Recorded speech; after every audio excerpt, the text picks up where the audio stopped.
All right, it is the Easthampton Affordable and Fair Housing Partnership. Today is Thursday, September 30th, and it is 6:09 p.m. Welcome, everybody. Welcome to our guests, Valley CDC. And I think just to start off the meeting, we could just approve our meeting notes from July. As a reminder, we did not meet in August. Has everybody had a chance to review the notes that Brad sent? Yes. Any changes, edits?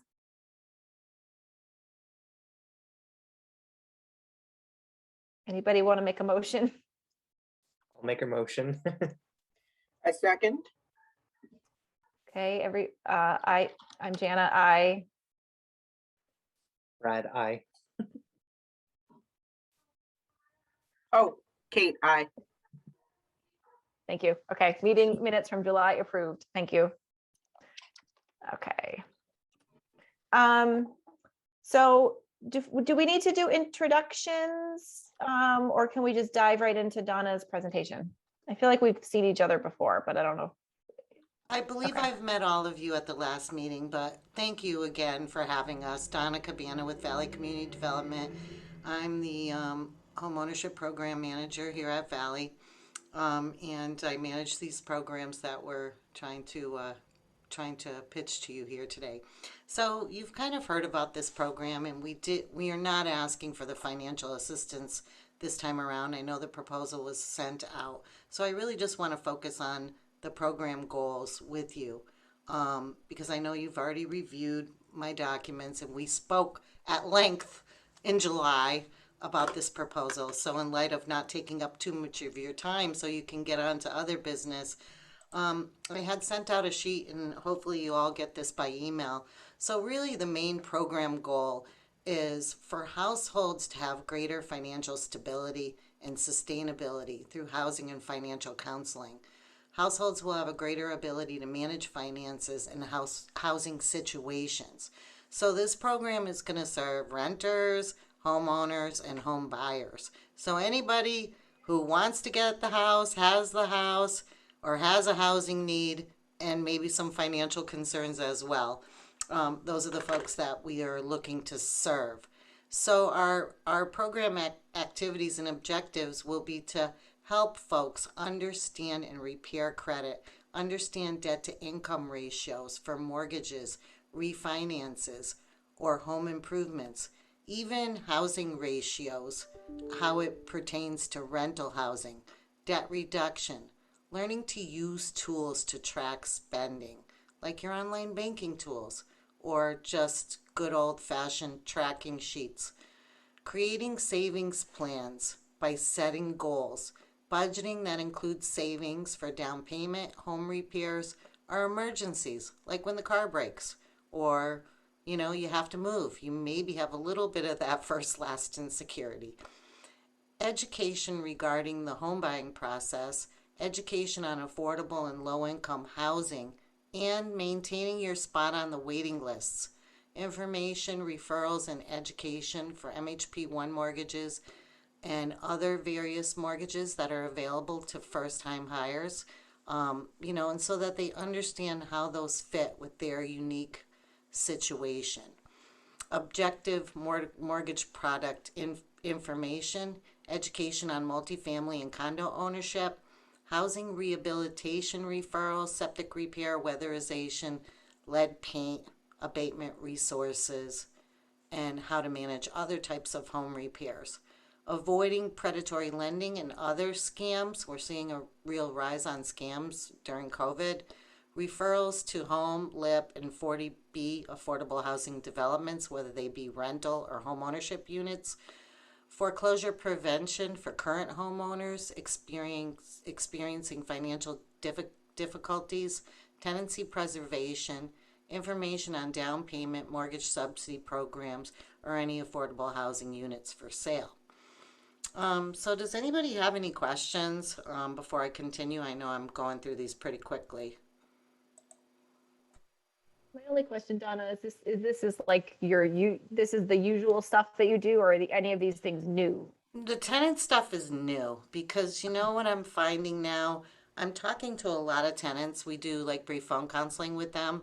I'm talking to a lot of tenants because people are still working at home and people can't get through to anybody. People don't know how to access resources that are out there. We have these new units over here in Northampton. A client told me about it. I didn't even know about it. It's just amazes me how people just can't find the information. But I think there's still a little disconnect from COVID. People still working at home, filled offices where some of the folks have to work at home. I just think people are having really difficulty finding the resources, and we want to make sure that people are taking advantage of our resources like childcare and rental assistance and money to bring the mortgage current, or money to pay those escrow funds that they didn't pay. So we're still finding like a shortfall. Like people have no idea. They're like, they talk to me and they're like, I had no idea this existed. I'm like, oh yeah, there's like a dozen of us across Western Mass doing this kind of work, and people just don't know. So really doing more outreach to make sure that people are aware of these resources, because they've raised the income limits for the child care resources, and people don't really know about these. And, they don't, a lot of people don't know about affordable housing units and getting their names on the list, or even how to maintain their position. They call me, they're like, yeah, I've been on the list for 20 years. And I'm like, well, have you notified them of your address change? And they're like, no, I didn't know you had to do that. So we want to, start filling in some of these pieces so that people are more aware. So it is a little more, usually we got a lot of home buyers and foreclosure prevention and homeowners that came to us. So now we're just, we're expanding upon that. And we really want to reach tenants who maybe their goal isn't for 5 or 10 years, or maybe they have a housing need now. So we do plan to work with tenants as well as homeowners and first-time buyers. Right. Which is something new for us. We haven't done it. I mean, it's hard. It's a hard thing to work with tenants. It's really hard because there's no units available, to help them get into. It's pretty much all waiting list stuff or lottery type stuff. So that is, something new that we are doing, and we are going to be, we're going to be rolling out some new workshops too, webinars via Zoom. 1-hour modules on different topics to try to draw more low-income people in and serve more low-income people. I'm sure you can imagine with this housing market that our buyers, people below 120 needed help. Below 120% of the area median income needed help this past year. And we want to get those buyers below 80 back in and back thinking about it again, even though they've probably thrown their arms up in the air and given up over the last 2 years. And just said, forget it. We just can't do this at this time. So we want to get them interested again, because it is the best way for households to move forward and to build those assets and, and to secure a better future for themselves. Any other questions? Okay, so now I'm just going to talk a little bit about what we expect for the outcomes. So I expect that about 75% of the households will improve their budgeting skills and will learn to identify areas where they can reduce expenses through tracking their monthly expenses. And we're really going to try to get people to use the online banking apps, use some other apps. It's harder with the older folks, but many of our young buyers are using these apps, but not everybody's comfortable. So we want to get people comfortable with that. We expect that not all of them are going to be able to make improvements, because let's face it, I still meet with people whose budgets do not balance, and there's really not much they can do because their housing expenses are so high that they're never going to balance their budget. They're always going to be kind of in that, place where they just need to make more income in order to maintain their current housing situation. We expect that 65% of the households will have a better understanding of debt to income and housing ratios for rental, mortgages, refinances, or home improvement loan situations. 50% of the households will learn to use electronic tools to track spending, including apps and their online banking tools. 50% of the households will create a savings plan for emergencies, home maintenance, car repairs, home repairs, or towards down payment and closing costs.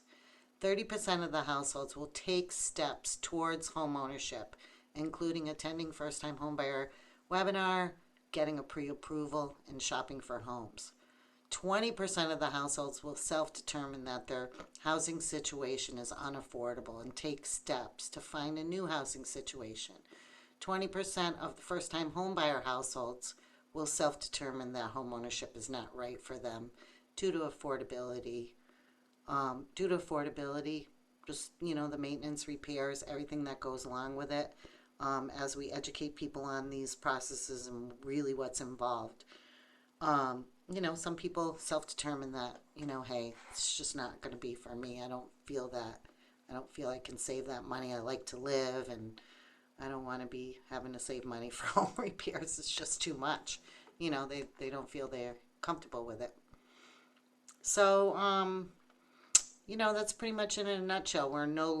We've taken out the mortgage subsidies. We're not asking for those. So it's just really, a counseling and education program. The participants, will be invited to these webinars for free. The first time buyers, they'll be able to attend for free. And we're going to do some more financial literacy modules on Zoom, because I think people are really comfortable with Zoom and they really like it. They like attending. They're comfortable with it now. They've had a doctor's appointment, or they've met with the school, or they've done something on Zoom that, they're more comfortable with it than coming in with a group of people to have a group type education. Donna, do you mind if I ask you a couple questions? Sure. So I don't learn that well listening, so you might have said this, like I'm more of a visual kind of learner. Mm-hmm. What's the target numbers we're talking about? And is it only the classes, or is there any one-on-one? No, it's all one-on-one. We're not Okay. letting anybody in our class unless they agree to the one-on-one. We're Okay. not letting them in the class free unless they agree to the counseling. So, Okay. That's kind of so 45 households over an 18-month period. Okay. And they're all Counseling Easthampton residents. sessions- Yeah. Yeah, Easthampton residents. How many counseling sessions do you expect a person to attend? Well, we have a lot of people that are one and done type people, and I try to get people to make the commitment. I'm like, this is not one and done. This involves follow-up. This involves commitment. Some people need to come in weekly, some people monthly, some people every other month. It's really going to depend on the person's current situation. I'll meet with folks who really just have difficulty just getting the documents together, and I'm like, okay, do you have a bank statement? And they don't even have a bank statement, so they can't possibly know where their money's going, what they're spending it on. They don't know what subscriptions they have in that bank account. So there's people who even just have difficulty just getting the bank statements together to begin to look at planning and doing a budget and working on a budget. So we're going to be working with people in baby steps on those kind of things. So some people are very together and have all their documents, and they're way ahead of me. Some of the young folks are way ahead of me. They're already using all those tools in the online banking, and they already have $10,000 in the bank. Some of the clients will come like that, but they just don't know where they fit in. Where do we fit in? Can we get a grant? What do we qualify for? So some clients, it's going to be, like mortgage counseling, loan counseling, folks that are ready to go, and other folks, it's going to be, baby steps where they're really just starting out to work on a budget and to get their finances in order, and learning how to look at a credit report and beginning to take steps to make those credit repairs. Because, unfortunately, our clients, are from very low financial literacy to extremely high financial literacy. In group settings, it can be difficult sometimes, but, we're here to serve everybody. And it's surprisingly this year I had a lot of clients between 100 and 120% that needed help with the buying process. It's just it's really strange. It's been a really strange couple of years, hasn't it, with COVID? It's been really strange. Not our typical scenarios, that's for sure. So Donna, if you could, in the previous section that you were just talking about, you gave some like kind of percentage Yeah. outcomes. Are those forecasted projections based on like success from previous programs, or are these benchmarks that you want to work towards that you'll be measuring to make sure that they're being met? Both, a little of both. Okay. Yeah, I would say a little bit of both. Because we know everybody can't balance their budget. I meet plenty of people that, homeowners in particular, with maintenance and water and sewer and other, other debts that they have, they just can't, particularly seniors on Social Security, they're never going to balance their budget. They pay the gas this month, and next month they'll send the electric company something. But, there's really no place for them to go, so they don't want to let go of that housing situation. If you're on a fixed income and your mortgage is $732, where are you going to go for that kind of money? Nowhere. You can't rent an apartment for that. You really can't go anywhere. So you got to just try to make it work and strategize and figure out other ways to really analyze what you're spending your money on, because it's surprising. People tell me they don't dine out. Oh, I can't afford dining out. But then they'll sit and I'll add up $300 of dining out in their bank statement. And because they don't analyze it, oftentimes they don't even get the bank statements. They honestly are not that aware of it. I think just people have really busy lives, running around, grabbing the kids, going over here, running to soccer, running to dance, working all day, and then picking up the kids from the after school program. I think people just get so busy in their lives that focusing on these type of things, it becomes difficult. It becomes difficult for folks. So I don't really know exactly a role kind of today in giving feedback, but I guess my biggest concern, actually, to follow up on Janet's question, is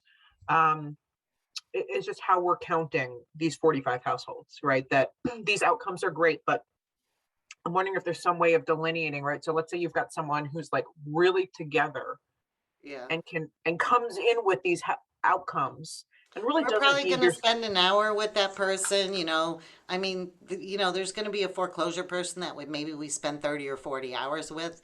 The person who needs loan counseling, we're going to spend an hour with them, and they're going to be on their merry way, making their loan product decision, because they're already at the point of meeting with the bank. So it really is going to be the extremes of different types of clients that we're going to be meeting with. Some folks might need 40 hours of counseling, and other folks might need an hour or an hour and a half just to discuss loan products and how they fit in those.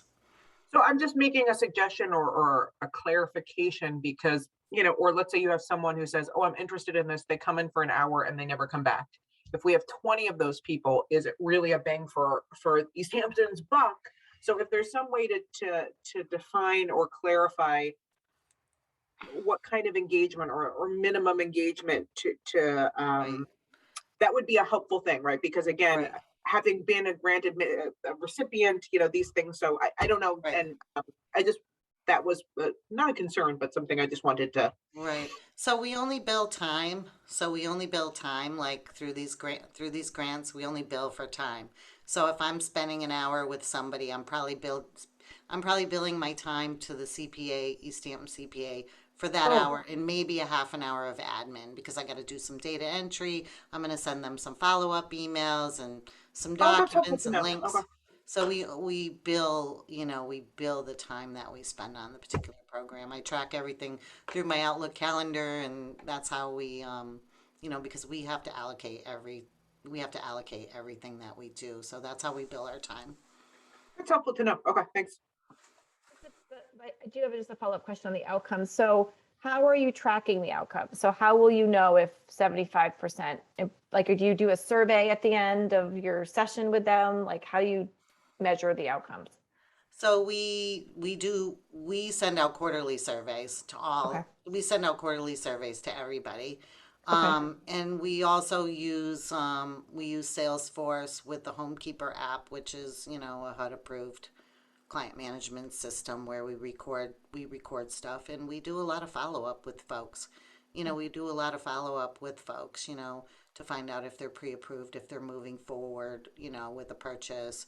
And people tend to appreciate us and get back to us on those things. We're lucky.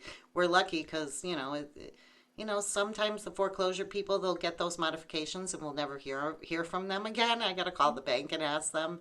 I'm authorized generally on a foreclosure situation to speak to the bank, and they'll get that modification, and I've already spent 50 hours with this household, and I never hear they sign that and send it back without even reading it or reviewing it. And I have concerns for those folks, but I have to call the bank, and the bank will give me the details that I can record on that. So generally we like to sign authorizations with folks so that we can find out some of those details, and we will be reviewing credit reports, and we can see some of those outcomes, on credit through the credit reports and credit score improvement.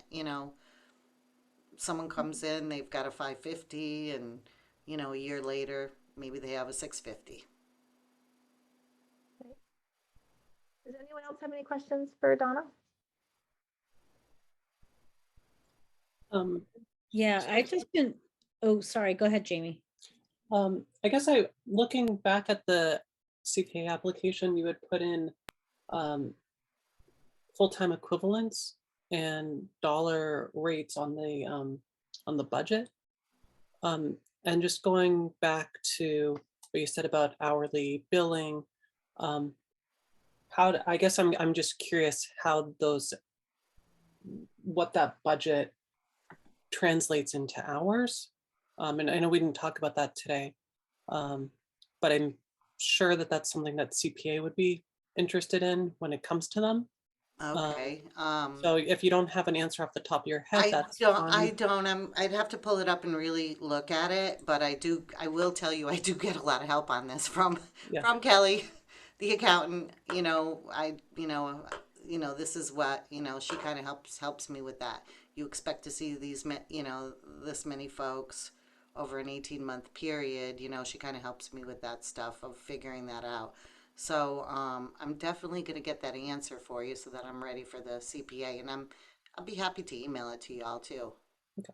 I'll send it to Jana and you, Jamie, and you can forward it off to folks. Yeah. And then I guess so the application that you had submitted, or that you had put in, if you're going to add some other things to it, would you want to resubmit it for the CPA, or do you want to use this? We've only sent it to you. We haven't Yeah. submitted it to CPA yet. So yes, I am going to add. I am Okay. going to add this sheet. I'm going to incorporate this sheet into that. Okay. Yeah. Great. Thank you.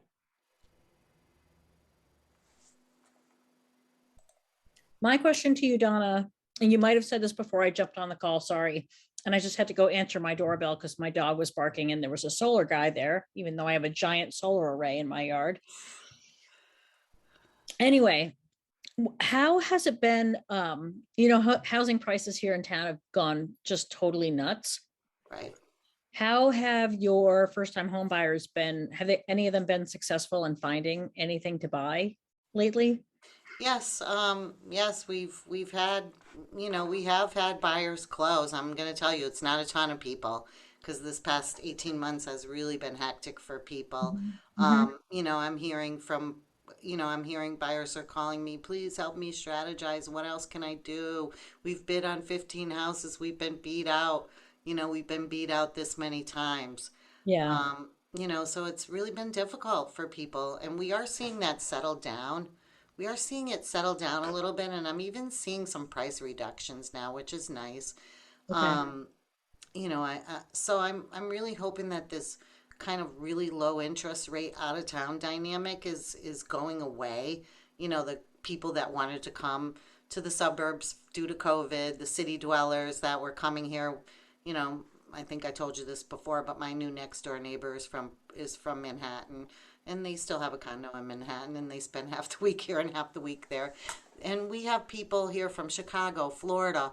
The Realtor Association says the largest group coming in is from Florida. So it's really, really, that's really hurt us. It really, really kind of really hurt us. So, Yeah. but we don't want folks to give up on the dream of home ownership. We still want them to you know, to be looking at this for their futures and to be working towards this goal. I worked with a young man today, and he is actually getting a house, and he's saving $450 in comparison to his rent. His mortgage will be $1,350. His rent was $1,800. You Wow. know, and you know, so these are the reasons why, because rent is not going to get any cheaper either, and we definitely Well, are that's, in a crisis. yeah, and all of this is happening together, right? So people are Yep. moving to this area, pricing out folks who are trying to buy houses, who are then having to rent. You know, I work at UMass, so I see this with the student housing, like there's just nothing left. So, Nothing. it's, you know, we Yeah. need to be building. I know that that's another thing on your agenda for Valley is like, how do we build some more housing in the area too? But Right. yeah. Do folks Well, think that this is going to fly with the CPA since it's like, I'm asking the partnership what they think. I love it. And I just think that the more that we can teach people how to do budgeting and all of that stuff, the better they'll be wherever they end up living. And I think that we can make the connection to like maintaining affordable housing, which is what we're trying to do with CPA money. But I'm just curious to know what other folks think. I don't know the politics, so amount I of have money. no idea, but I think this is a fabulous and, Yeah. you know, I think this is a needed thing. And there's not another service that's doing it is the other problem, right? Like even some of the information about, you know, wayfinders will say they are, but they're not really. So, but I don't know the politics enough, so I think it'll be Jamie and Jan. I would probably know better. yeah, I haven't been in front of the committee for a while, so I can't say that I really have a pulse on the committee at this point in time. I mean, I think they're, I would say more likely yes than no. But you know, I think just to reassure that process, I mean, I think it would be really helpful if a couple of us attended. I mean, I know we do this all the time, and whenever we show up at CPA, they know that we're going to support the heck out of whoever we're there with. But you know, I'm totally fine with doing that to help this get across the finish line. But to me, I think that it's probably going to be okay. But don't take my word for it because I'm not on CPA. Well, thank you for your support and for attending the CPA meeting in support of the program. I appreciate that. I think it's a reasonable amount of money. I think that, you know, the back of the budget, it's, you know, you put the cost per household, which is not a lot when you really look at it, you know, $731 a household. I think that feels like a reasonable amount of money. I think that, I agree with Brad, like it's very hard to predict. In general, CPA and city council are very supportive of affordable housing and supporting households right now. You know, even the emergency rental assistance program, you know, they were very supportive of and, you know, have very, quite frankly, like relaxed guidelines compared to some of our other cities and towns. And so I do think that there is an understanding of the complexity of what, you know, low income households are facing. And there's So. more money coming, and people get this perception that they don't qualify. Oh, I don't qualify for that. And the daycare, oh, I don't qualify for that. But they've raised those limits, and we need people to be aware of that because that's going to free up other money in their budget that they can use to move forward in other areas of their lives. And I would agree with what Jenna said. That the CPA committee is very pro housing right now and supportive. It is, though, this is a very different type of application than what they've seen before. So I do think that they will have a lot of hard questions, and it might take some convincing, and it might not go through in one meeting. But yeah, I was a little nervous taking the money out for the down payment assistance. You know, I was nervous about that. You know, the mortgage subsidy piece, because without that, I don't know if they, you know, if there's that much value to the program without it. So I was concerned about taking it out, but we're moving forward. You know, we just go back in. I think that a couple things that would make this application stronger to the CPA would be letters of support. So if the housing partnership was willing to, I don't know if the housing partnership, it sounds like everyone is on board with it, but like if the partnership is willing to write a letter of support, or if there's city councilors that you can speak to in advance of coming to CPA who would be willing to submit a letter of support or something like that, then Try to get some of our Easthampton new homeowners in the last few years, try to get some of those folks to support us as well. Like testimonials from former participants, Mhm. if you thought that that would be helpful to CPA. Sure, sure. Yeah, I guess I was thinking of it more of as a political thing, but showing the support would, it definitely help. Showing the need is also helpful as well. I think you do talk about the need. John, do you want to get a motion to recommend writing a letter of support to the CPA committee, city council, however that would be handled? That might be a useful thing for us to know. Yes. Does someone want to make a motion to write a letter of support for Valley CDC? Jackie? Sorry, Joy? I make that motion. And I'll second it. I vote aye. Yay for it. Dana, I vote aye. Jackie, Brad. Okay, great. I can get a letter of support and I can send it to you, Donna, in the next couple days. Awesome. And yes, we can attend the meetings. I think I said this last time. Sometimes I think for folks who don't work in nonprofits, the idea of paying for staff is very confusing. And so I think having some of us available to talk about yes, Donna does have a job, but also Donna's job is paid for by 19 different grants. And if Easthampton helps pay for Donna's job, then Donna, Valley CDC uses money for something else. So I think people who don't work in our field sometimes have a hard time understanding how the puzzle works of budgets. And so I think there are those of us on the partnership that, can help speak to that if they have some questions and can support that part of the application. And the work doesn't happen if you don't have staff. Yeah, unfortunately, the kind of work that we do, individual counseling type work, it is very staff intensive. Yeah. And people call you, they like that hand holding every step of the way, and they're emailing you and calling you and coming in, and it is staff intensive type of work. Right. Thank Great. you all. I appreciate you. Thank you for coming, and I will get that letter of support off to you the next couple days. Thank you. Have a great Okay. evening, everyone. You too. Thank you. Donna. Appreciate it.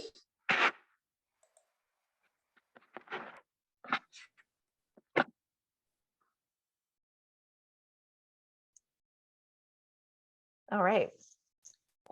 So just refresh my memory really quickly.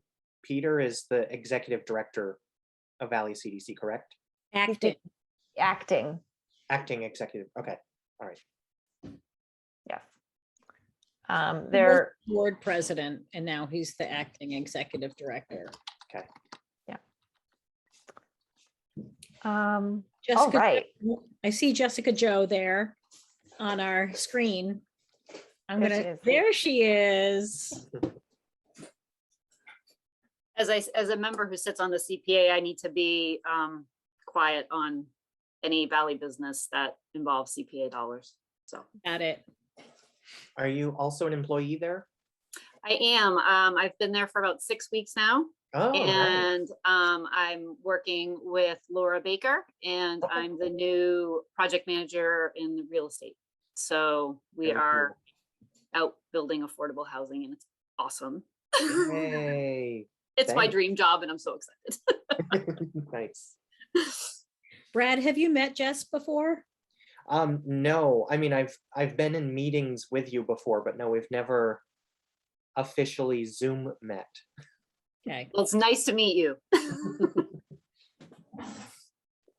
So I'm really just here, just so you know, I'm just being a fly on the wall because we do have the pre-development grant for Mhm. housing. And so I'm just gonna start showing up to your meetings and just listening to see where your priorities are and what you're talking about. And, just to help inform me and keep me in the loop as I'm working through the Easthampton project and identifying sites for, an actual project sometime, hopefully in the future. Very So, cool. Woohoo. We've got some Um, old school buildings that need your attention. that's part of our project, is to look Yeah. at them and see if they're feasible for housing. So, Thank you. and if Yes, we have most time, of that, we- I'm sorry, Jessica. Sorry, Jenna, finish what you were saying. I was just wondering, Oh, Rock, paper, one thing scissors. I want to say, there's that big lot, just if you could add it to your list, the big lot on, is it Person Street? I got it, I'll get back to you. I keep passing by it. I do have a working list of about 12 projects that I've already sort of pre-vetted, but I'm happy to look at any other. There was that site on Parson Street, I think that Jeff Bagg had some previous conversations with Laura on. But yeah, we've got a whole host of sites that I'm kind of just sort of looking Clark through Street. pros and cons, and yeah. So I think I've got about 12 sites that I'm eyeballing Okay. right now. Cool. The Clark Street one, though, is the one I just remembered. Mhm. Just looks really good. Okay, anyway, let's go. Sorry. That one's already been, I think, through the process before my time as planner, to be honest. There was a project proposed there at one point that I think was highly controversial, and then was ultimately pulled. So, if we have time at the end of the meeting, I was hoping maybe Brad could give us, I think the school reuse committee had one meeting. Is that a true story? Okay, so maybe if we have time, you could give us a brief update of what happened, Okay. because we have a lot to talk about.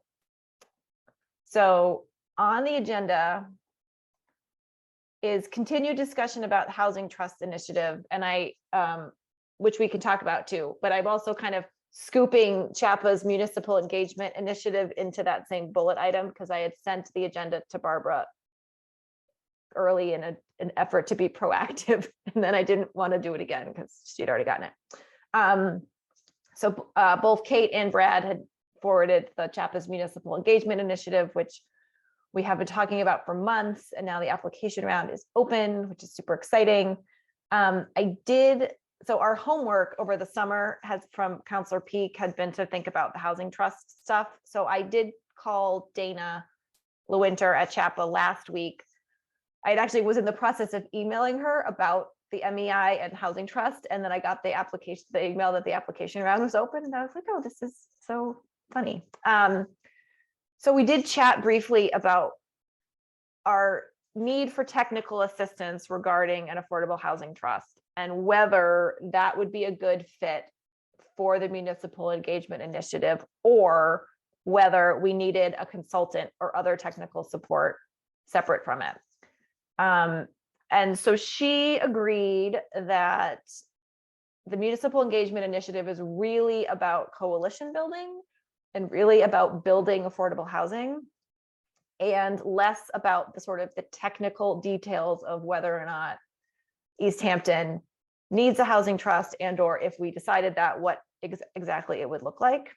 So she said if we were concerned that we needed coalition support to create a trust, like if there wasn't enough political will or it was going to be controversial, that we could kind of roll it into our application. But since I explained that, in fact, the will is coming from the mayor's office and some city councilors, I actually don't think that, I don't know, but it seems like there are people interested in the trust idea, that in fact, maybe we just need technical assistance to sort of work out those nitty-gritty details, which I don't think that the housing partnership has the time nor the expertise to do on our own.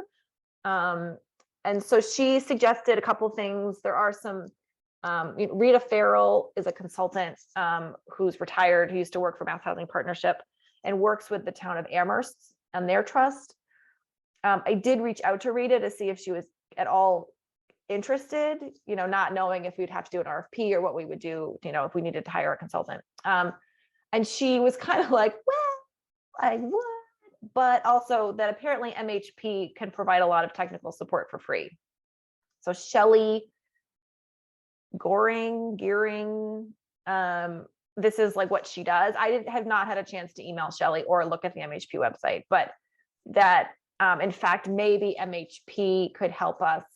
You know, they have the guidebook. Like, I don't feel like reading the guidebook is enough technical support for us because we all have read the guidebook and I still don't know what to do next. But I feel like we need help walking through, like, why do we think we need a trust? What would the trust do? And then, you know, in order to create a trust, you have to create all that like stuff about who's on it, what are its powers. And I just think that that is not a decision that the housing partnership can just make on its own.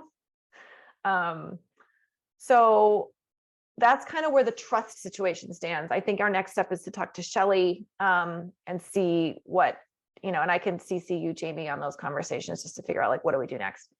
But to circle back to the municipal engagement initiative, you know, I think that I mentioned to Dana, you know, here's what's happening, right? Like, we're going to have these 3 school buildings that are going to come up for surplus. We also have you know, Valley CDC is going to do a study of affordable housing sites that will hopefully result in housing. You know, do you think that those kinds of things would be a good fit? And she said yes. She also said that because we already have a housing partnership and we have a fairly professional group of folks, you know, we kind of have been doing this a long time, that we could also consider whether we wanted to apply for the LIGHT program. So they have the Municipal Engagement Initiative, which is the 18 months, and then they have the LIGHT, which is like a little bit less intensive. Can still provide us some support, but it isn't like sort of as intensive as the full 18-month program, since, you know, we sort of know what we're doing, sort of. So that's my spiel. I love all of you. I wish you weren't all on mute. I just talked for like 7 minutes straight. So tell me what you think.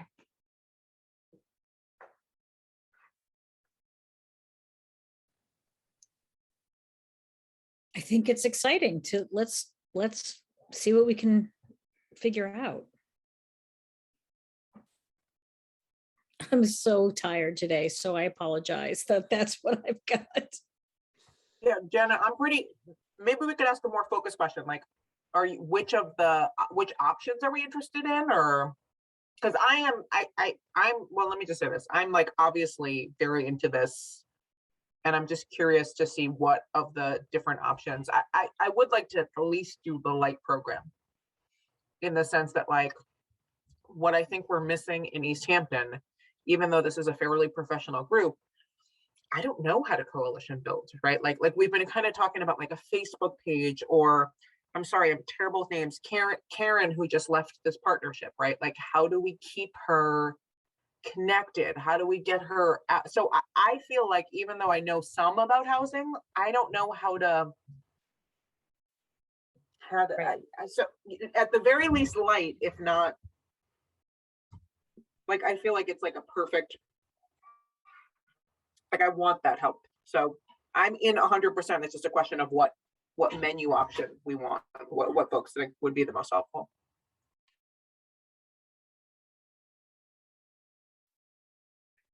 Agreed.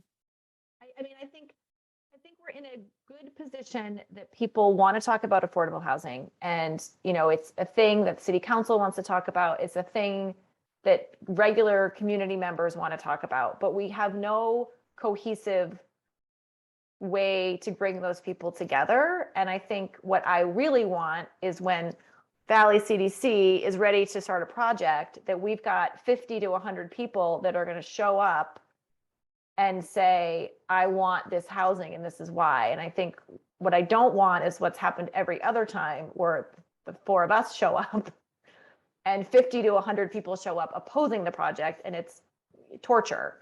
And I think we're in a really good position to have have more positive outcome. But I agree, like, I just think we need help. Like, I don't know how to build a coalition, you know. Can I make a suggestion? Yeah. Please.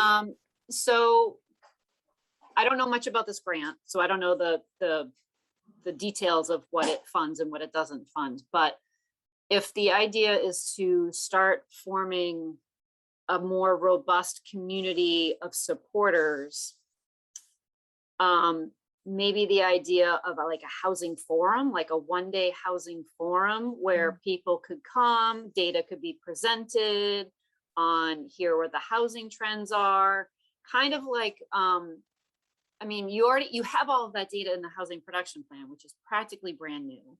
Right. And then opening it up and having like a facilitated discussion with members of the community, very specific about housing. I don't know if there was how much community outreach was done with the housing production plan. So maybe this has already been kind of done with the plan, but I'm wondering if like that could be the first step, is like having a community forum to really sort of take a deep dive into the housing concerns within the community. And then, you know, coming up with some sort of list of, I don't know, I'm just starting to ramble now, but just this idea of a community forum where you're starting to get like people together in a room. Now you have a list of names, now you have a list of email addresses. Now you've got like almost a listserv of people.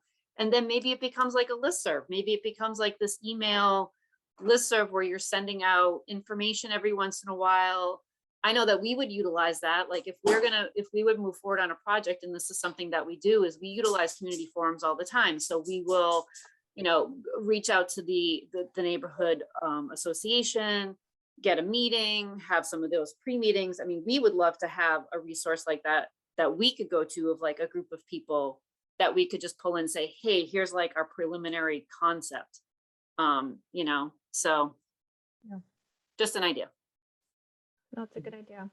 Do we feel like some of this happened when there were those visioning days pre-pandemic? Yeah. So are there, the city organized those, so who has the list of who came to those kind of things? Jamie, do you? Was this the visioning, the like arts vision? Yeah, but or- there was definitely affordable housing stuff that came out of that too. I think there was a lot of talk in those about reuse of the schools, all of that. Yeah, in the Yeah, no, spring. I'm just curious there were a bunch of forums and meetings and things like that. And I'm not sure which one specifically you're talking about. I know that like we had with the school reuse forums, we had sign-in sheets that got poorly digitized, and when we actually tried to use any of the email addresses, like 3/4 of them bounced back as undeliverable. Well, I think, you know, I've done some of this kind of work, political organizing work around campaigns in the city. So I do have some experience with it. I just don't know how much bandwidth I have, but I will, like, we can do some of this. Yeah. For Well, sure. I think that's I the guess point of the technical support, is like they Yeah. are going to help us figure that out, right? So Yep. it's so I think the question we just need to decide, because the application is due October 28th. Okay. It's not terrible. So I don't know if anyone's looked at it. I mean, it doesn't seem like it's going to be, you know, there's a narrative, there's letters of support. So I don't think it would be a terrible application. so can I Amy. jump in for a second? I think, so I just want to go back to like what the mayor and Tom, Councilor Peak were looking for when they came to the partnership. And I guess they were looking, my takeaway from it was like, they're ready to go. They're ready to act on something. They just wanted to know what the housing partnership thought. Like they wanted the advice of the partner, like in the advisory sense of the housing partnership, to say, this is what we recommend. I did not get the sense that they were looking for the housing partnership to like necessarily take the lead on it, but maybe I'm wrong. Maybe other people heard differently. I'm hearing tonight that the housing partnership feels like a bandwidth issue of just work life, personal life, and this is volunteer committee. and not wanting to like take on too much. So I would be a little bit careful with what, if we propose that we put in an application, then we're responsible for the next year to 18 months of managing that. As opposed to if we think that, the MEI Light program is a good way to go to increase, to create a coalition and build support for affordable housing, then maybe making that recommendation. And then that's something that if the mayor wants to act on it, we can then, I'll work with Jeff and we'll figure out how we can make that application happen. Or if, the partnership thinks that the housing trust is a good way to go, but again, doesn't have the capacity to take that on, just sending that back to the council to say, this is what we've discussed and this is our advice on these situations.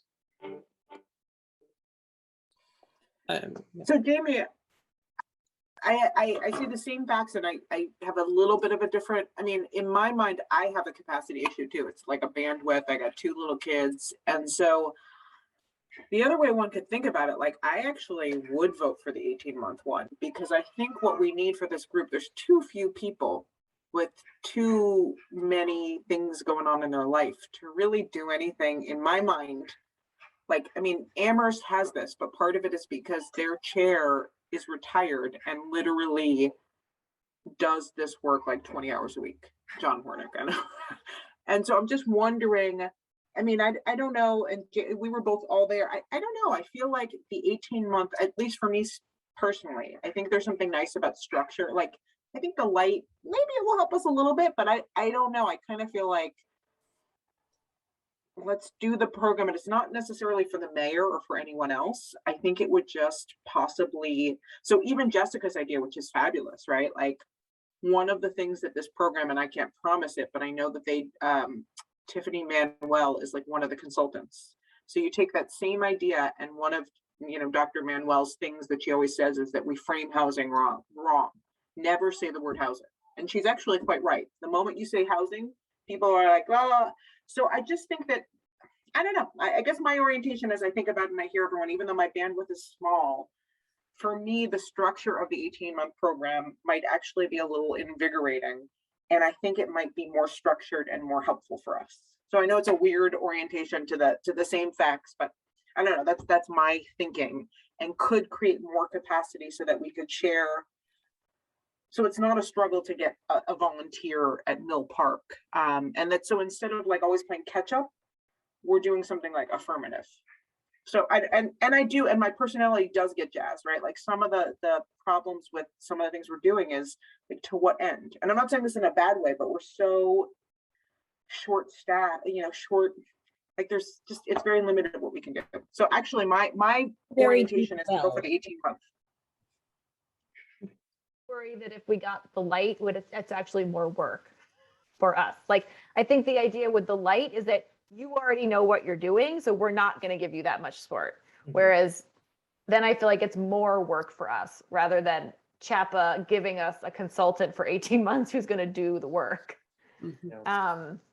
I think they're going to be like, here's 3 things you could do, and then they're going to expect us to do it. And that could be, but I also just want to circle back, Jamie, because I actually sort of respectfully disagree about your process, because the mayor doesn't have to make this, like the partnership can apply and the mayor supports it. I'm a little worried that if we go to the mayor and ask her to apply, we won't meet the deadline of October 28th because it's only a month away. Okay. And basically what it's asking for is for your, leaders to support the project, but that the application, I don't think has to come from, it could come from the city of Easthampton. I think it could come from the Easthampton Housing Partnership. Municipality, community organization, if non-municipal government applicant, it asks for letters of support from your municipal government. So, we don't have a lot of time. And so that's sort of why I'm like, want to am a little bit worried about making sure we get it done in a month. I understand that. I mean, I obviously want you and Jeff to say, yes, we should do this. And it's obviously going to be, could be work for the planning department and for the city. I think it's going to primarily fall on, the applicant. If it's us, the idea is that there'd be technical support for this partnership or group of people. I mean, certainly hopefully we'd have more people. Membership is also an issue, obviously. Right.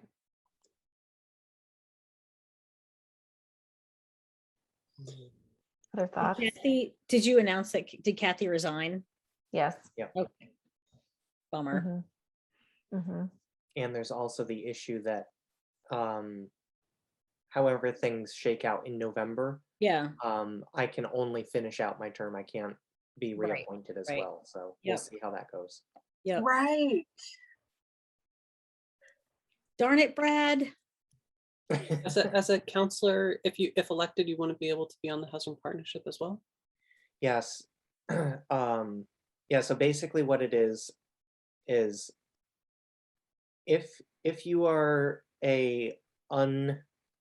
basically an unpaid public employee, which is what we all are considered on this partnership, you can stay in the position that you're in if you become a paid public employee, but you can't be reappointed. So I can see it through basically until December, I think, is when the appointment ends. And then at that point, I wouldn't be able to reapply again because I'd already be a paid public employee. But your husband could. Yeah, right. I'm just kidding. He's got great political acumen. He's got no willpower. It's all good. Yeah, I mean, but building a coalition is the deep well that we're trying to build where we can pull people from it to be on this partnership. Because, Janet and I have been here for a really, really, really, really, really long time. Even though we look super young, we've been doing this. Longer than me, I just want to say.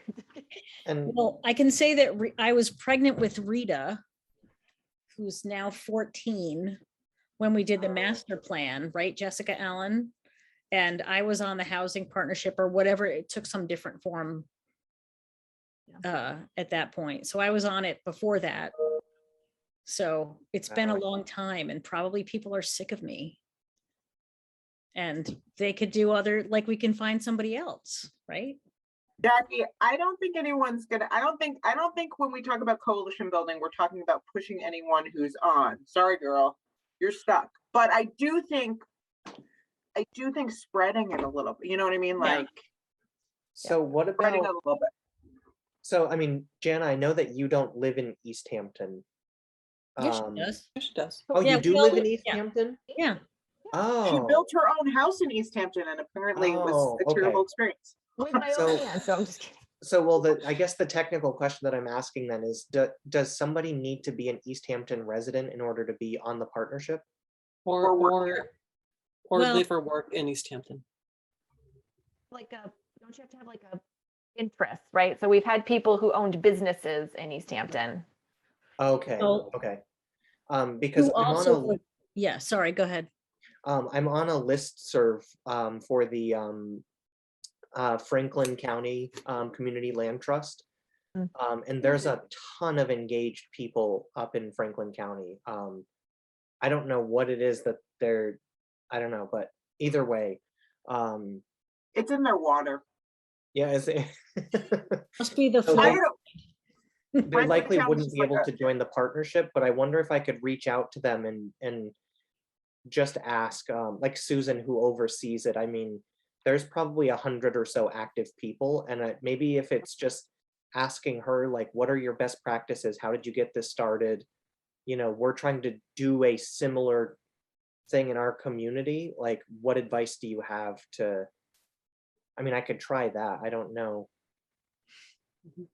Yeah.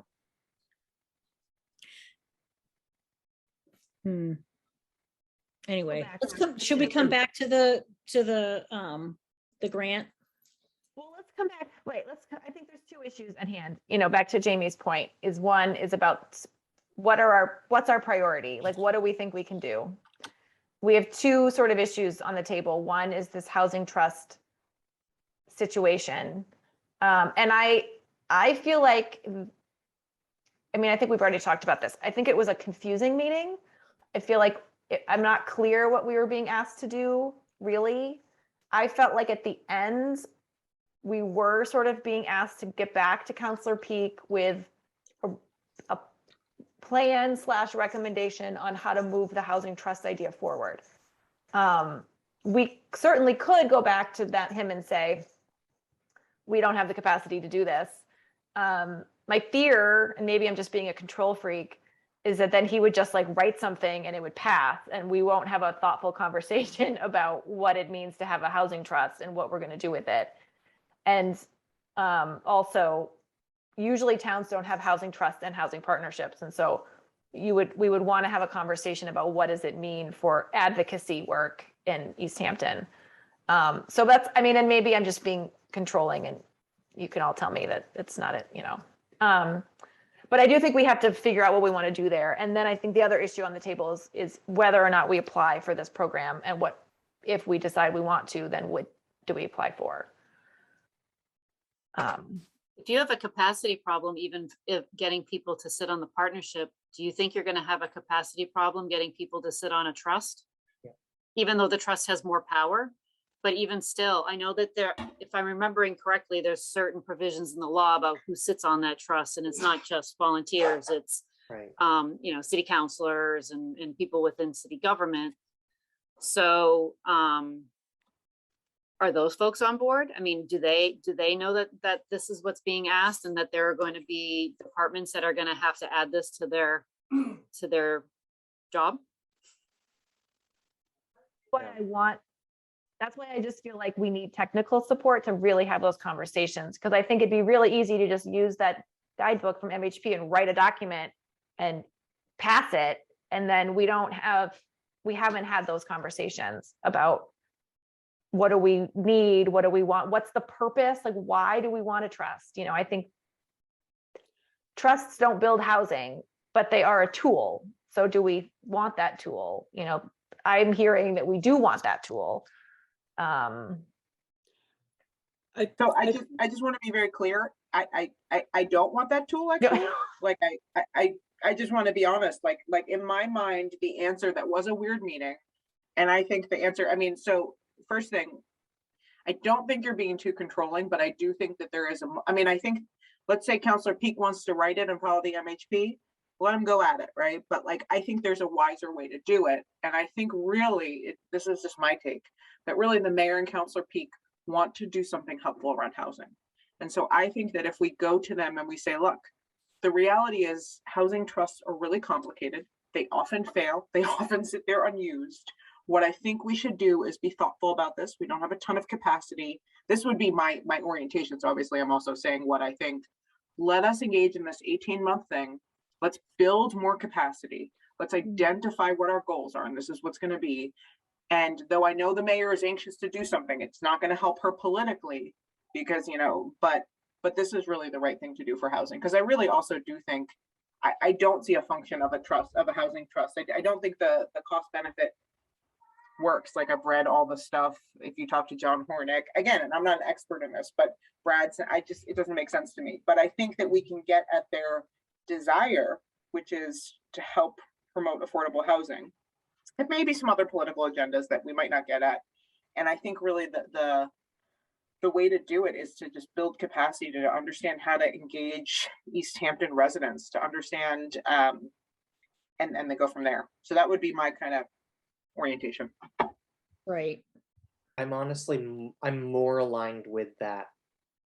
I mean, ideally, I think it would be awesome to have things like a housing trust or like a community land trust, but we just don't have the bandwidth. We don't have the human capital in Easthampton right now. I mean, even just on the housing authority, there's a 3-person board and we can't even get a third person to fill that spot. So I mean, yeah, it would be awesome to do those things, but right now I just don't know that that's politically feasible. but you're right, Kate. I mean, what really they came to us for was a desire to do something around housing that's meaningful and impactful. So I think we can capitalize on that and figure out afterwards what can we realistically do with what we have. So I kind of I am in support of what you're saying.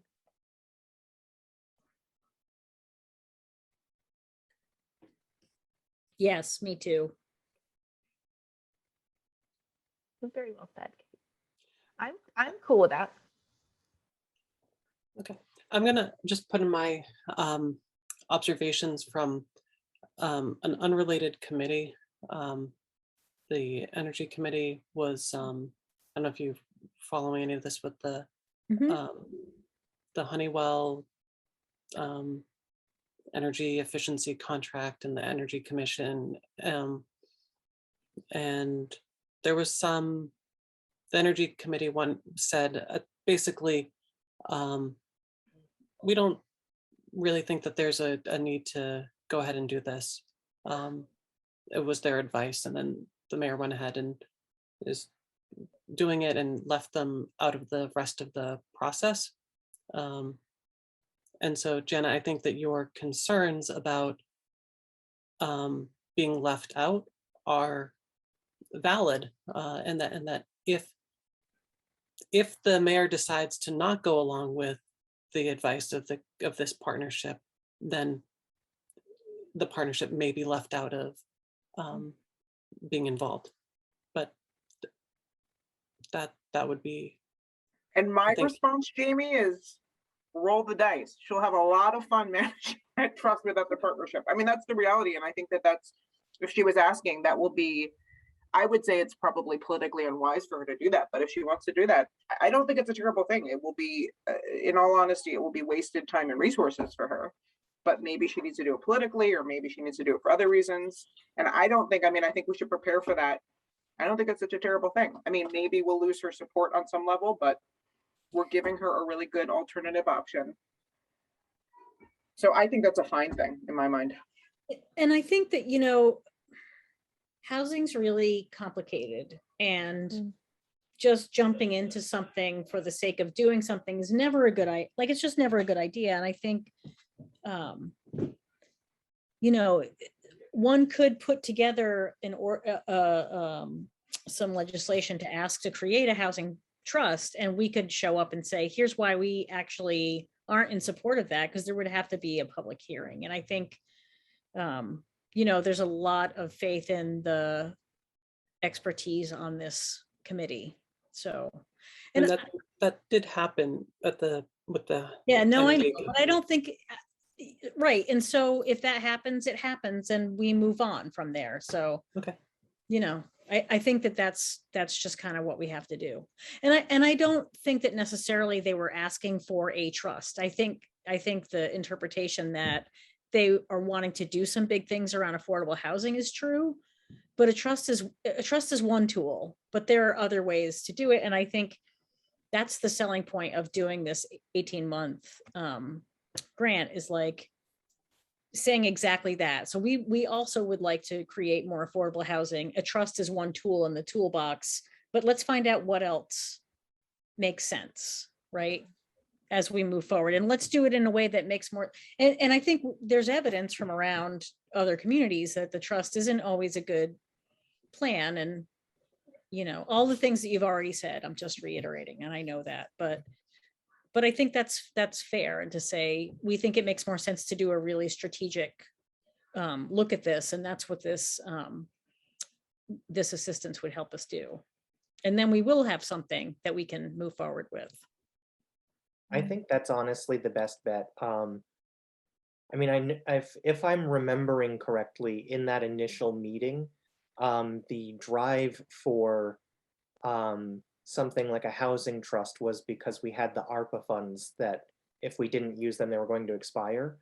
And I know that right now, there's also a plan to use the ARPA funds to develop community-based broadband internet in Easthampton. So it's entirely likely that if we say, look, we want to do this 18-month program, really figure out what our capacity is to do these types of things and then come back to you, I don't think that she's going to kind of say, well, I want to take this and run with it now, because I think that the priorities of that funding have shifted a little bit. So, I think if we go to the city and say, we're doing the 18-month program, we want to really develop our capacity and figure out what we can actually do. We hear you on wanting to do these types of things. It's going to take a little bit of time. But it's better to be careful and thoughtful and mindful about what we're doing than to rush into something, because right now we don't have the capacity. I can't imagine any person in our city government right now that's going to say, that sounds like a terrible idea, let's just rush into it. So, yeah, those are kind of my thoughts. So what is, so that would be, so Jamie, you and Jeff would be the ones submitting the application, or Jana, you would be the one that would do it? I mean, I think maybe the housing partnership should, this is my recommendation, we should vote on that we want to pursue the application. And then maybe it's a conversation, with me and Jeff and Jamie about what that actually looks like. Because I think, I want to be respectful of Jeff and Jamie's time, that I'm just not adding another thing for you all to write. So, I mean, I'm willing, I think, and collectively, I think we can write it and, send it around and people can add to it. It's not that long. I mean, I don't think we're looking at a 50-page document. It's, but I think that would be my recommendation is, I don't know, Jamie, what do you think? But if we voted on that we wanted to do it and then have a conversation about the operationally how we're going to do that. Yeah, I mean, I think that makes sense. If or it might be possible to do another follow-up meeting before the next housing partnership meeting, so that way the partnership, or at least those interested, could meet with myself and Jeff and possibly the mayor to really figure out what the priorities of this application would be and what the goals are and what we're actually trying to learn from it. And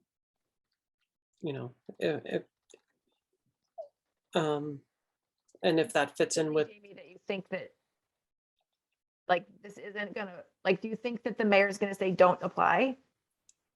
I don't have a good sense of the mayor and what she would say.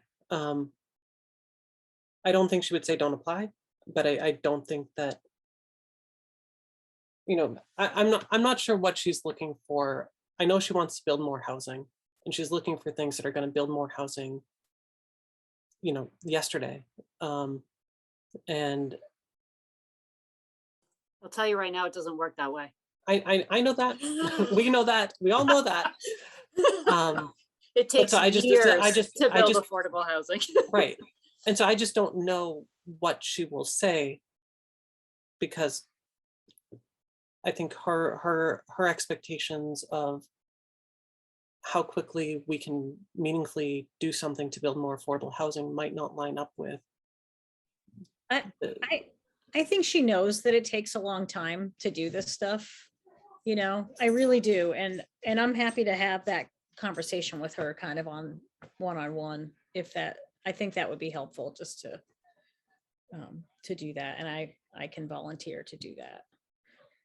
But, she wasn't born yesterday, and she's really smart. And there's a lot, housing's just really hard, right? That's why it's so hard for us to keep members on this committee, because people get frustrated that it takes so long. You have to have a really, a fair amount of patience and persistence to do this. So we just need a couple more folks who are willing to do that. And it's a technical, Jamie and I talked about this a while ago, we have a lot of turnover, and I think it's because it's a very technical committee, and I think people join it thinking it's going to be something that it's not, right? You have to have a lot of patience.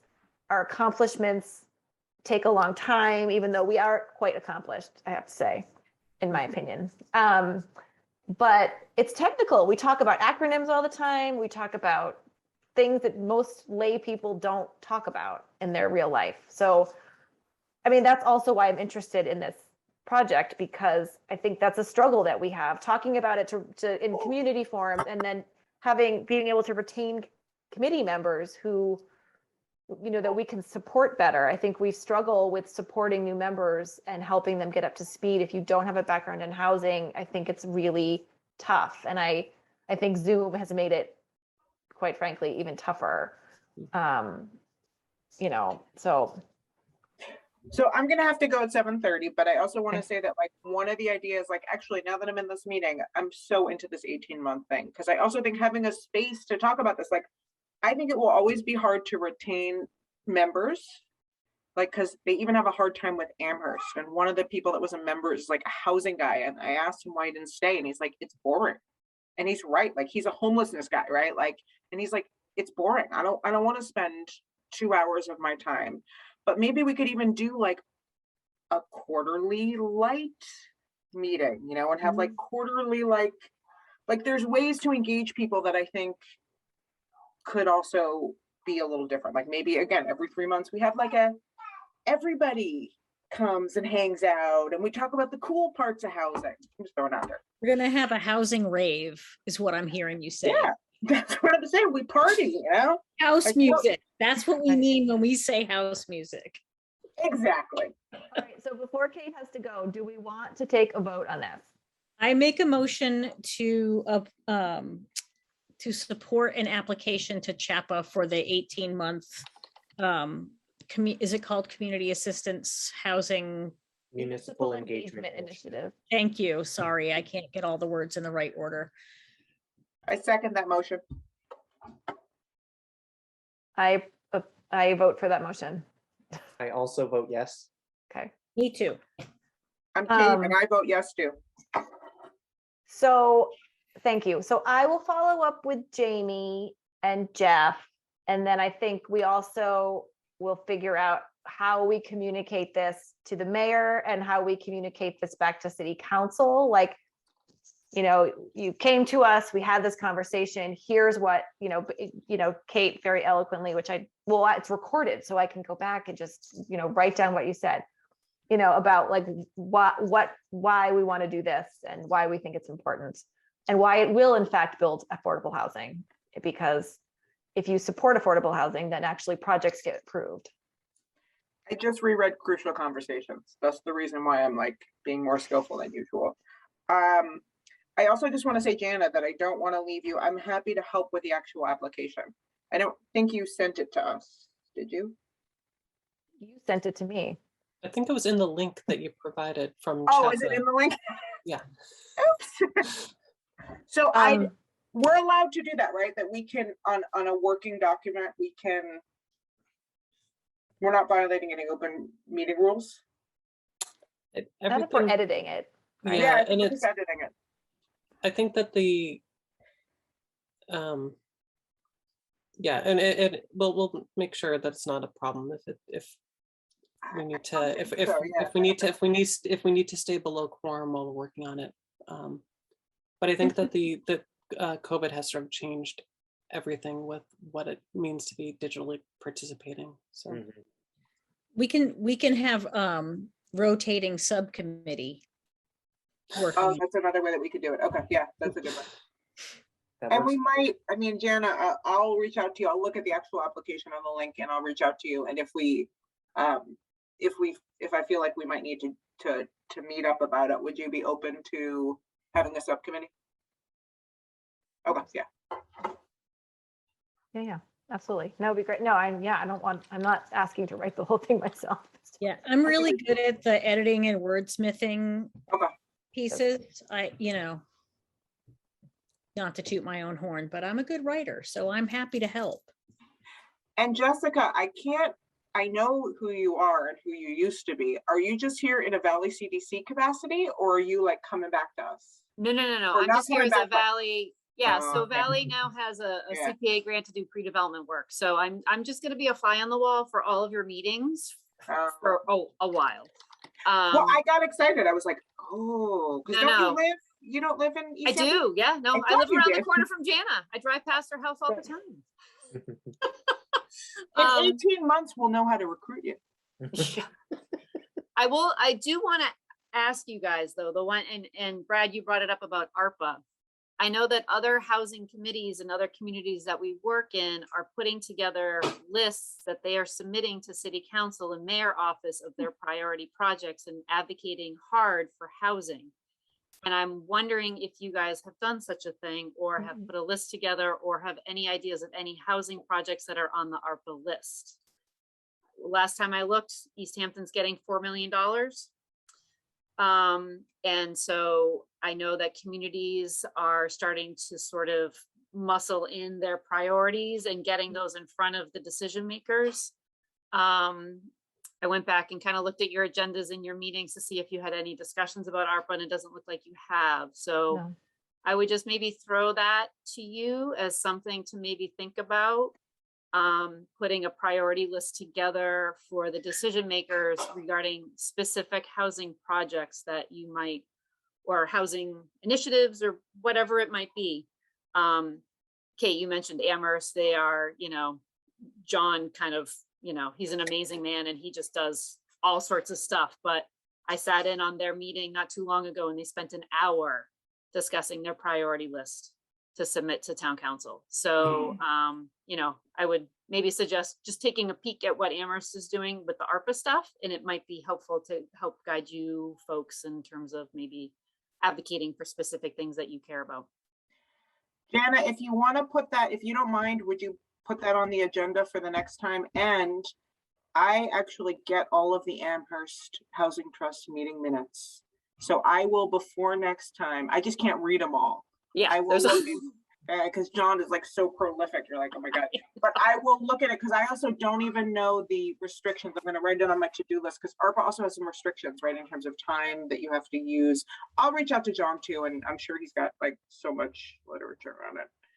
I know that one of the recent city council meetings, the mayor went through her list of priorities. And is it publicly available anywhere? I'm looking for that now. Okay. That would but just be helpful for me to know what's on the list, because if she's already flagging specific housing things, just from Yeah. my perspective, it would be kind of good to know what her priority list is. Yeah. I'm just looking now at the minutes from the September 22nd meeting. Because I Gotta put think the that's kiddos to bed. Bye, guys. Okay, good thank night. you. Sorry, I didn't mean to throw something in the on No, your that's great. And that's list. great. It wasn't really on our radar at all, so we Yeah. could definitely talk about it in October. Yeah, it's a good idea. Thank you. It's a good idea. Yeah, it's all it says. She talked about this for a while at the September 22nd meeting. If you want to go back to, but the minutes just say that she outlined the ARPA funding. Consultant has been hired to prioritize projects, track expenditures, etc. One item highlighted for funding is a broadband feasibility study. By completing the study, the project might be shovel ready by 2025. What meeting was that again? It was the September last one. 22nd meeting, Oh, okay. and it was after all of the public hearings, which went on for at least an hour. So it's probably like an hour into the September 22nd meeting. Okay. You talked about it for about 5 minutes or so, but the minutes don't fully capture everything she said. Okay. We have a couple minutes. I don't know, Brad, if you want to talk a little bit about the school reuse committee and or the Mill Pond Live event. Thank you for going. If anyone talked to you about housing. And so the short answer is no. To be completely honest, it was just a bunch of city employees hanging out and chatting with us, listening to music. Nobody from the public actually really stopped to ask. There was one person, but she was more interested in helping out with the library. So hopefully there was one recruit there, but yeah, so pretty much the first meeting for the school reuse committee, I mean, it's relatively uneventful. It was really just getting to know each other, and the consultant just kind of ran us through like the steps that have led up to the formation of the school reuse committee. So it was really just a background on the strategic plan, what the intention was for everything, and just talking about some of like the realistic constraints that we have for each of those buildings. I mean, I know it's no surprise to any of you that no matter what we do, traffic is going to be an issue, parking's going to be an issue. I know, especially because the Union Street project, I think, is going to cut total parking spaces on Union Street from like 64 down to 30. So there's already going to be less space available. And then we just kind of walked through the different things that the public weighed in on, like the types of things that they'd like to see the buildings being used for. There really is a strong push for at least one of them to be affordable housing, if not two. But yeah, I mean, so I have some documents that I need to like read over. I know it's not, the term is not discharge, but it's basically examples of communities that have let go of their school properties to be developed. Surplus. What's that? Surplus. Surplused? That's the term? Okay. Is that this? Yeah, I believe. But yeah, to just basically say, you know, these are the types of things that other communities have done before and like what's realistic. And then I have some examples of requests for proposals that were developed to just kind of inform people on the school reuse committee of the types of questions that we want to include in our own request for proposals. So that first step of the school reuse committee is we're actually going to start formulating those kinds of questions that we want to ask of our eventual applicants. So it really is the whole process from beginning to end, we're about in the middle point. But for the school reuse committee, it's still very much in its infancy right now. But it seems really cool. There's a lot of great people involved. A lot of diverse perspectives. So I think it's going to be really exciting. But other than that, I don't really have much of an update. Well, that was a perfect update. Thank you. It's exciting. Anybody have anything else? I don't. No, I think at some point I'm gonna troll through my Easthampton Facebook friends again and just try and put the word out to see who might be interested in. I thought that I got Chandra Linnell excited about being on housing, but it might just be that she's on our coalition of people to like, you know, come out to things. So, but you know, I think we can all sort of think about that if what we're trying to do is coalition building. We all know a lot of people, and we can get there. But that's on my mind a lot. It's like the dwindling number of folks who attend our meetings. Yeah, and we used to do more strategic, like we used to always try to get someone from a bank or like we used to be more proactive. And I think, you know, we just haven't been. Oh, it hasn't helped. Yeah, the pandemic hasn't helped. It's just really hard to like to do this stuff. So yeah, it'll still we'll get there. We will. All right. Well, then I think we can adjourn the meeting. It is 7:37. Jamie can stop the recording if you would like to.